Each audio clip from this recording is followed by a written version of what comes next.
হরে কৃষ্ণ। আজ 11ই চৈত্র 1431 ও 25শে মার্চ 2025 মঙ্গলবার একাদশী পাপমোচনী। এই পাপমোচনী একাদশীর দিনে আমি শ্রীমদ্ ভাগবতম পাঠ করছি। আজ আমি পাঠ করছি শ্রীমদ্ ভাগবতমের চতুর্থ স্কন্ধ প্রথম ভাগ অষ্টম অধ্যায় ধ্রুব মহারাজের গৃহত্যাগ ও বনগমনের শ্লোক 17 থেকে 22। নারায়ণ হে নারায়ণ ভবভয়হরণম নারায়ণ। শ্লোক 15। হরে কৃষ্ণ। শ্লোক 17। দীর্ঘং সসন্তি বৃজিনস্য পারমোপশ্যতি বালকমাহো বালা মামঙ্গলং তাতো পরেষু মংস্থা ভুঙ্ক্তে জন যৎ পর দুঃখ দস্তৎ। অনুবাদ: তিনিও দীর্ঘ নিঃশ্বাস ত্যাগ করছিলেন এবং সেই দুঃখদায়ক পরিস্থিতি নিরসনের কোনো উপায় তার জানা ছিল না। তাই তিনি তার পুত্রকে বলেছিলেন, হে বৎস, তুমি কখনো অন্যের অমঙ্গল করো না। কেউ যখন অন্যকে দুঃখ দেয় তখন সে নিজেই সেই কষ্ট ভোগ করে। ইতি শ্লোক 17। শ্লোক 18। সত্যং সুরুচাভিহিতং ভবান্মে যদ দুর্ভোগায়া উদরে গৃহীত স্তন্যেন বৃদ্ধশ্চ বিলজ্জতে যাং ভার্যেতি বা বড়ুমিড়স্পতির্মাম। অনুবাদ: সুনীতি বললেন, হে বৎস, সুরুচি যা বলেছে তা ঠিকই। কারণ তোমার পিতা রাজা আমাকে তার পত্নী কেন তার দাসী বলেও মনে করেন না। আমাকে স্বীকার করতে তিনি লজ্জাবোধ করেন। তাই তুমি যে একজন দুর্ভাগার গর্ভে জন্মগ্রহণ করেছ এবং তার স্তন পান করে বড় হয়েছ, সেই কথা ঠিকই। ইতি শ্লোক 18। শ্লোক 19। আতিষ্ঠ তত্তাত বিমৎসরস্ত মুক্তং সমাত্রাপি যদব্বলীকম আরাধয়াধক্ষজ পাদপদ্মং যদিচ্ছ সেহ ধ্যাস নমুত্তমো যথা। অনুবাদ: হে বৎস, তোমার বিমাতা সুরুচি তোমাকে যা বলেছেন তা শুনতে অত্যন্ত কটু হলেও তা সত্য। তাই তুমি যদি তোমার সৎ ভাই উত্তমের মতো রাজসিংহাসন লাভ করতে চাও তাহলে মাৎসর্য পরিত্যাগ করে এখনই তোমার বিমাতার আদেশ পালন করতে চেষ্টা করো। তুমি অবিলম্বে পরমেশ্বর ভগবানের শ্রীপাদপদ্মের আরাধনা করো। তাৎপর্য: সুরুচি তার সতীনের পুত্রকে যে কটু কথা বলেছিলেন তা সত্য ছিল। কারণ পরমেশ্বর ভগবানের কৃপা ব্যতীত জীবনে সাফল্য লাভ করা যায় না। হরে কৃষ্ণ। অসাধারণ একটি বাক্য আমি পেলাম ভাগবতমে। কারণ পরমেশ্বর ভগবানের কৃপা ব্যতীত জীবনে সাফল্য লাভ করা যায় না। মানুষ আবেদন করে, ভগবান তা অনুমোদন করেন। ধ্রুব মহারাজকে পরমেশ্বর ভগবানের আরাধনা করার জন্য তার সতীনের উপদেশ সম্বন্ধে ধ্রুব মহারাজের মাতা সুনীতি একমত ছিলেন। পরোক্ষভাবে সুরুচির বাক্য ধ্রুব মহারাজের প্রতি আশীর্বাদ স্বরূপ ছিল। কারণ তার বিমাতার বাক্যে প্রভাবিত হয়ে তিনি একজন মহান ভক্ত হয়েছিলেন। ইতি শ্লোক 19। শ্লোক 20।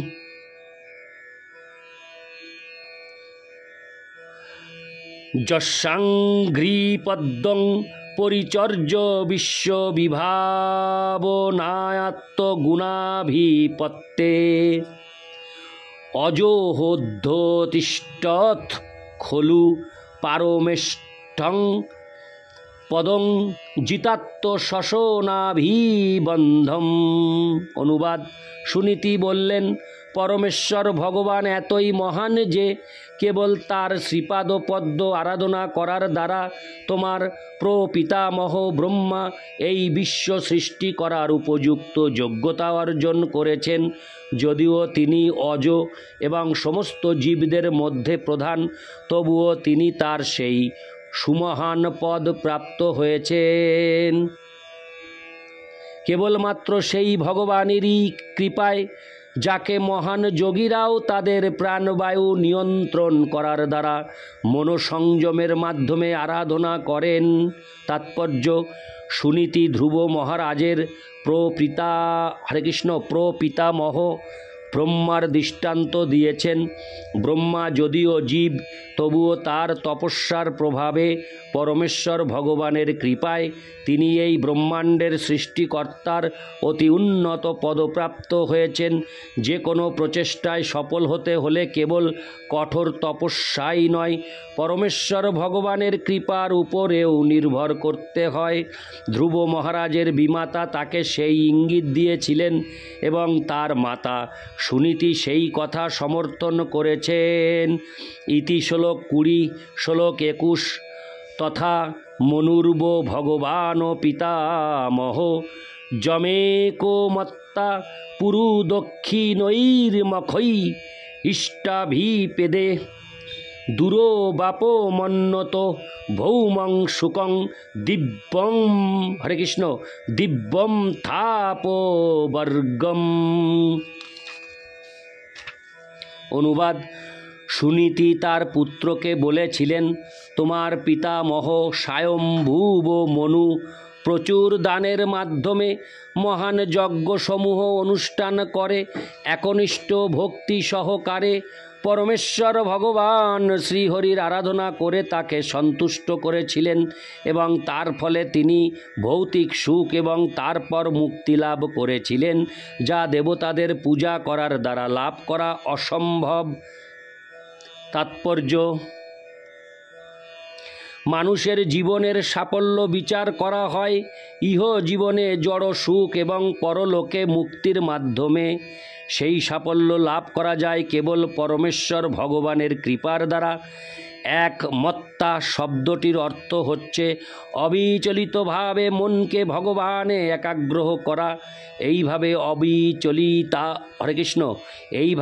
অবিচলিত চিত্তে ভগবানের আরাধনাকে ভগবদ্ গীতায় অনন্য ভাগ বলে বর্ণনা করা হয়েছে। এখানে উল্লেখ করা হয়েছে অন্য কোনো উপায়ে যা লাভ করা অসম্ভব। অন্য উপায় বলতে এখানে দেবতাদের আরাধনার কথা বলা হয়েছে। এখানে বিশেষভাবে জোর দিয়ে বলা হয়েছে যে মনুর ঐশ্বর্য লাভের কারণ ছিল ভগবানের দিব্য সেবায় তার অবিচলিত নিষ্ঠা। বিভিন্ন দেবদেবীর পূজায় যার মন বিক্ষিপ্ত তাকে বুদ্ধিহীন বলে বিবেচনা করা হয়। কেউ যদি জড় জাগতিক সুখও চান, তাহলে তিনি অবিচলিতভাবে পরমেশ্বর ভগবানের আরাধনা করতে পারেন এবং যারা মুক্তি লাভের বাসনা করেন তারাও তাদের জীবনের সেই উদ্দেশ্য সাধনের জন্য পরমেশ্বর ভগবানের আরাধনা করতে পারেন। ইতি শ্লোক 21, শ্লোক 22।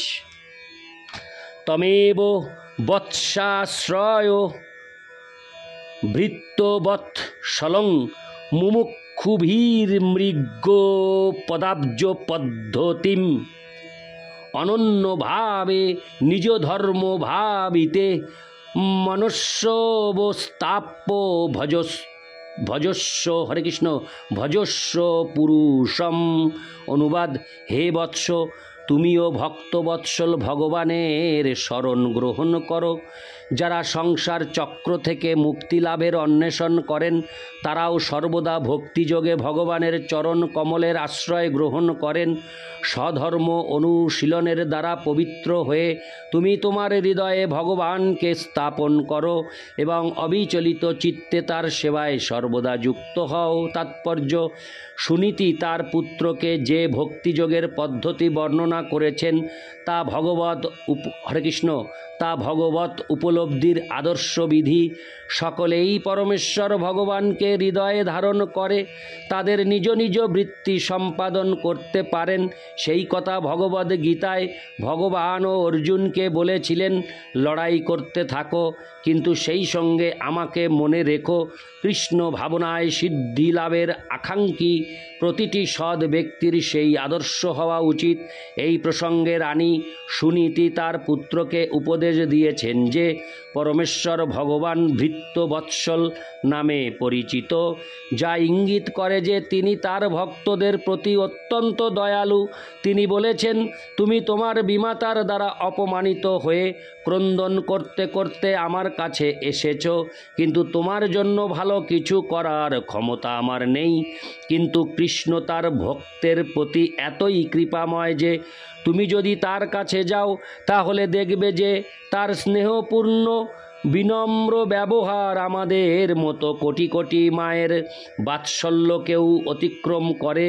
কেউই যখন দুঃখ দুর্দশার নিবৃত্তি সাধন করতে পারে না, তখন কৃষ্ণই কেবল তার ভক্তদের সাহায্য করতে পারেন। সুনীতি আরও বলেছিলেন যে ভগবানের কাছে যাওয়ার পন্থা সহজ নয়। পারমার্থিক মার্গে অত্যন্ত উন্নত মহর্ষিরাও তার অন্বেষণ করেন। রানী সুনীতি এও বলেছিলেন যে ধ্রুব মহারাজ এখন একটি পঞ্চম বর্ষীয় বালক, তাই কর্মকাণ্ডের দ্বারা পবিত্র হওয়ার সম্ভাবনা তার ছিল না। কিন্তু ভক্তিযোগের দ্বারা 5 বছরের থেকে কম বয়সের একটি শিশুও, হরে কৃষ্ণ, একটি শিশুও অথবা যে কোনো বয়সের যে কোনো মানুষ পবিত্র হতে পারে। সেটি হচ্ছে ভক্তিযোগের বিশেষ বৈশিষ্ট্য। তাই তিনি তাকে উপদেশ দিয়েছিলেন দেবতাদের পূজা অথবা অন্য কোনো পন্থা অবলম্বন না করতে, কিন্তু কেবল পরমেশ্বর ভগবানের আশ্রয় গ্রহণ করার ফলে সর্বসিদ্ধি লাভ হয়। কেউ যখন সর্বান্তকরণে পরমেশ্বর ভগবানকে তার হৃদয়ে স্থাপন করেন, তখন তার পক্ষে সব কিছুই সহজ এবং সাফল্যমণ্ডিত হয়। ইতি শ্লোক 22। নারায়ণ হে নারায়ণ ভবভয়হরণম নারায়ণ। হরে কৃষ্ণ।